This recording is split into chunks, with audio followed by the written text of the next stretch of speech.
Okay, remember that they are changing my voice, which overkills that the groups that I talk about all the time know in their heart that they are not superior to me and that my virtue puts me above them.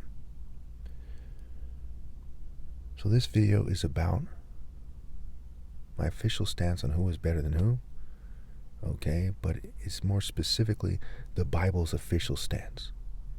And it's refined by me, and I'm far more intelligent than the people who wrote the Bible, and a little kid should be able to tell you that. Proverbs 17:23. The wicked accept bribes in secret to pervert the course of justice. So obviously, anyone who doesn't admit this, okay, is even lower than they otherwise would be if they admitted it. Obviously, the wicked accept bribes in secret to pervert the course of justice. This is how the world is structured, where, you're accepting a bribe in a sense if you play stupid. Okay, you might say it's a blackmail, okay, but there's the path that God set up for you, and that is to not play stupid. So you're accepting a bribe by avoiding hardship, which is what a bribe is, right? Avoiding mental hardship no matter how you slice it. Okay, they give you money, for example, and you believe it makes your life easier, so for the mental effect, you accept it, right? So the wicked accept bribes in secret to pervert the course of justice. Anyone who doesn't know that I'm sabotaged, as a black person who's the son of 2 doctors, one a brain surgeon, who attractive females are shunning,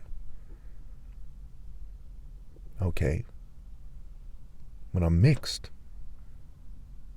is obviously in denial, and they are lower than they otherwise would be. Because it's pretty dumb to lie about that or to be confused about that. So the wicked accept bribes in secret to pervert the course of justice, which has implications on romantic justice, right? Almost all attractive females, if not all of them, are gold diggers, right? And therefore, if you're cheating somebody out of money or out of social status by trying to make them look bad, you're by default affecting who's dating who to some degree. Now, a little kid should be able to tell you that only a dumbass marries a gold digger or marries a prostitute. I mean, that is extreme. Imagine having kids with them. Why on earth would any of you think for a moment that it's a good idea to have children with a gold digger or a prostitute? That is fanatic. That is delusional. That is narcissistic. That is sick, sick, sick. So we can ascertain immediately that anyone who marries a gold digger or a prostitute, especially if they're part of a system that requires them to play stupid in order for them to get that, and for other people to get that, and they played stupid to get that gold digger prostitute. Okay. You're a little confused right now. It's okay. We'll clarify it over time. There's many scriptures that overkill what I just said. So verse 24.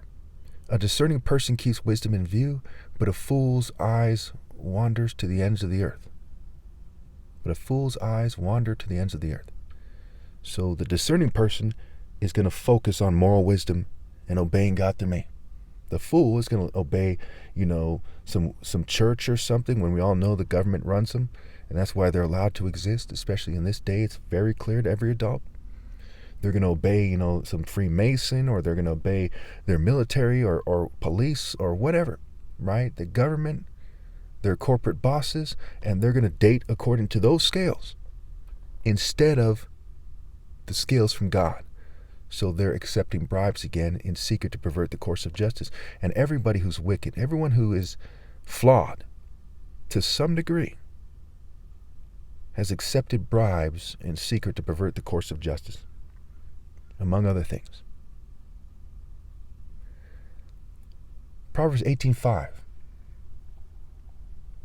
It is not good to be partial to the wicked and so deprive the innocent of justice.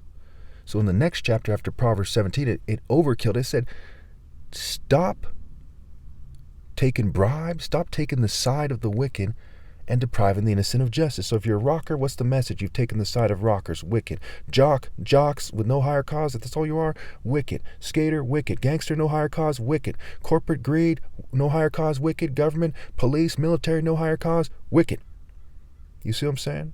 And higher cause isn't praying during Thanksgiving. It's obeying God through me. If you're not obeying God through me, then those are your labels.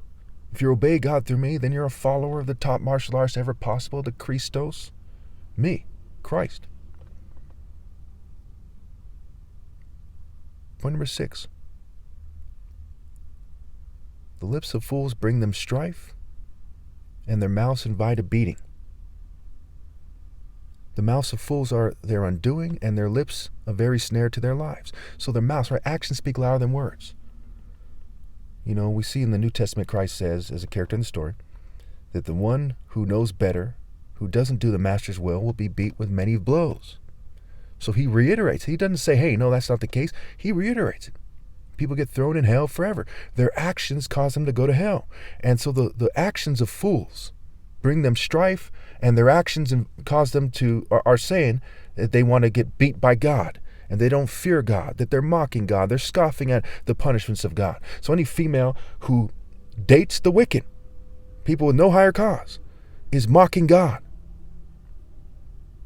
Okay, everyone who would otherwise obey God through me, but their parents set them up to such a degree that they aren't going to, and they're therefore going to go to hell. Okay, they were set up by their parents, their communities, their villages, their races, the inhabitants of the earth in general, the nations, whatever groups they're part of, what have you. They were distracted by these people. When somebody says that they're a rocker, for example, they're saying, why be a good person? Sex, drugs, and rock and roll. And they're pointing away from the way. And they're arguing that their way is better than the way, the truth, and a morally precise life, the life of obeying God through me. And we know it's me for many reasons. 2 Samuel 5, the reason why they anointed David, okay, was because he was the top martial artist, is the argument being made here. They just aren't using the right words. They said, you led us on the military campaigns. You think General Patton, okay, is supposed to be, or Putin, or, you know, the technical commander-in-chief, you know, Biden or Donald Trump? No. It's on martial warrior military campaigns, spiritual campaigns, martial arts, mind, body, soul, and the Spirit of God. It is me, the top martial artist ever possible. And of course, the root and offspring of David, Revelations 22:16, another version, it might be New Living Translation, says the root of David, right, and the heir to his throne. The heir to his throne. And we see in Proverbs 16:12, we see that it says the throne is established in righteousness and justice. We see in Isaiah 16:5, in love a throne will be established. In faithfulness a man will sit on it, one from the house of David, one who in judging seeks justice and speeds the cause of righteousness. Okay, so that also shows you that righteousness makes someone more ideal, like Psalm 45, where it says that you love righteousness and hate wickedness, therefore God, your God, has elevated you above your companions. Now, is it talking about just liking righteousness? No, it's talking about you love it by living it, by insisting on it, okay, by not being able to stand wickedness. Because even wicked people would rather a righteous person treat them fairly, right, for the most part, than have a wicked person treat them unfairly. So that by itself couldn't be what he's referring to. Okay. So we'll go down to verse 12. It's Proverbs 18:12. Before a downfall, the heart is haughty, but humility comes before honor, right? The humility to obey God through me. See my official stance on humility. I clarified, okay, humility is the fear of the Lord. It's not some arrogant person, not liking the fact that the most righteous person ever points it out when no one else will point it out, okay?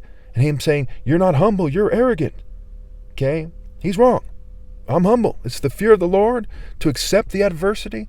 Satan means adversary, and adversaries come with adversity, which comes with insisting on your rightful place. Put a lamp on its stand for all to see. Not be too humble to make it clear that you're Christ, so people are led astray. Verse 13, to answer before listening, that is folly and shame.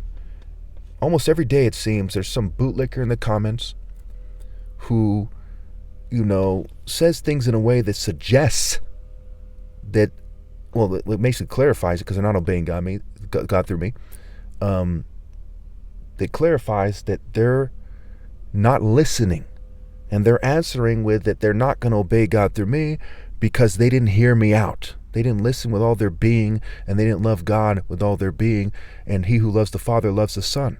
So no attractive female would reject me.